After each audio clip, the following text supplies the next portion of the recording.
సంవత్సరాల తరబడి government job కోసం వేచి చూస్తున్నారా? కేవలం 8 నెలల్లో మీ కల నెరవేర్చుకోండి. వెంటనే కింది నెంబర్స్ కి కాల్ చేయండి. పాకిస్తాన్లో అలజడి, క్వెట్టా కదిలిపోతుంది. Balochistan liberation army BLA Pakistan frontier corps పైన దాడి చేసి క్వెట్టాను స్వాధీనం చేసుకుంది. పాక్ ఆర్మీ పరారైపోయింది. స్వతంత్ర బలూచిస్తాన్ కల కాదు, ఇప్పుడు కనిపిస్తున్న వాస్తవం. కానీ తిరుగుబాటు ఎక్కడి నుంచి వచ్చింది?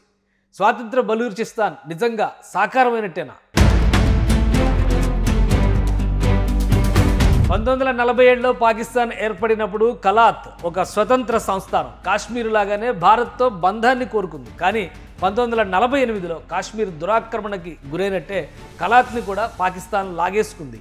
ప్రస్తుత స్వతంత్ర బలూచిస్తాన్ కోరుతున్నటువంటి ప్రాంతంలో ఎక్కువ శాతం నాటి కలాత్ సంస్థానమే. 75 ఏళ్లుగా బలూచి ప్రజలు అణిచివేత, దోపిడీని ఎదుర్కొంటున్నారు. కానీ స్వాతంత్ర కాంక్షను మాత్రం వదలలేదు. పాకిస్తాన్ నిరంకుశంగా వ్యవహరిస్తూ సహజ వనరుల్ని దోచుకుంటుందనేది బలూచిస్తాన్లో ప్రజల వాదన. చైనా పాకిస్తాన్ కారిడార్ పేరుతో అక్కడ లభించే విలువైన వనరుల్ని చైనాకి కట్టబెట్టింది. గ్వాదర్ పోర్టు నుంచి చైనాకు లాభాలు వస్తుంటే బలూచి ప్రజలకు మాత్రం ఖాళీ చేతులు చూపించింది పాకిస్తాన్. విద్య, ఉపాధి మార్గాలు లేక సొంత దేశంలో దేశ దిమ్మరులుగా బలూచీలు బతుకుతున్నారు.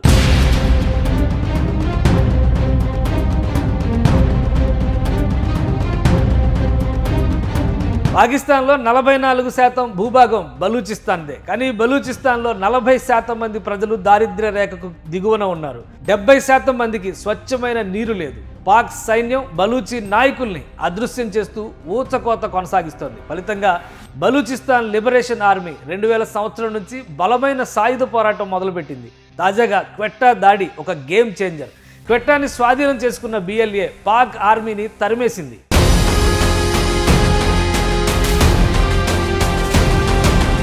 ఒక పక్క ఇండియా INS విక్రాంత్ కరాచీ పోర్టుపై బ్రహ్మోస్ క్షిపణుల వర్షం కురిపిస్తుంటే, మరోపక్క బలూచి ఆర్మీ క్వెట్టాని స్వాధీనం చేసుకుంది.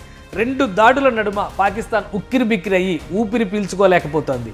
బలూచిస్తాన్ దెబ్బతో పాకిస్తాన్ గుండెల్లో గుణపం దింపినట్టయింది. ఇక తమ స్వతంత్ర దేశం ఆవిర్భవించినట్టేనని బలూచి నేతలు ప్రకటిస్తున్నారు. It was a simple and clear message to China and Pakistan to withdraw immediately from Balochistan. That Gwadar and the rest of Balochistan belong to Baloch.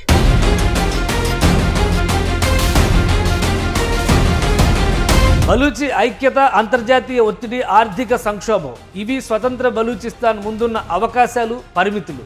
BLA, Baloch రాజకీయ పార్టీలు ఒక్కటైతే అంతర్జాతీయ మద్దతు పొందేటువంటి అవకాశం ఉంది. ఇరాన్, భారత్, అమెరికా వంటి దేశాలు రాజకీయంగా బలూచిస్తాన్కి మద్దతిస్తే పాకిస్తాన్ అంగీకరించక తప్పకపోవచ్చు. ఆర్థికంగా కుంగిపోతూ IMF లోన్లపైన ఆధారపడుతున్న పాక్ బలూచిస్తాన్ని నియంత్రించలేని స్థితిలో ఇప్పుడు ఉందన్నది వాస్తవం.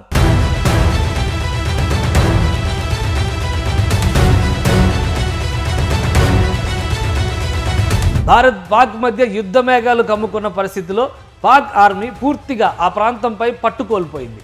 చైనా గ్వాదర్ పోర్టు లింకులే పాకిస్తాన్కి ఇప్పుడు ఆశాకిరణం. 2025 ఏప్రిల్లోనే BLA క్వెట్టాపై దాడి చేసింది. పాకిస్తాన్కు షాక్ ఇచ్చింది. జూన్ 1, 2025 నాటికి బలూచిస్తాన్ స్వతంత్ర దేశంగా గుర్తింపు పొందుతుందని BLA వాదిస్తోంది. కానీ ఇది ఒక్క రోజులో జరిగే మ్యాజిక్ కాదు. బలూచిస్తాన్ విడిపోతే పాకిస్తాన్ ఆర్థికంగా, రాజకీయంగా బలహీనపడుతుంది. చైనా బెల్ట్ అండ్ రోడ్ ఇనిషియేటివ్కి గట్టి దెబ్బ తగులుతుంది. భారత్కి ఇది రాజకీయ విజయం కావచ్చు, కానీ బలూచి ప్రజలకు స్వేచ్ఛ పోరాటంలో ఇది ఒక భారీ గెలుపుగా గుర్తుండిపోతుంది.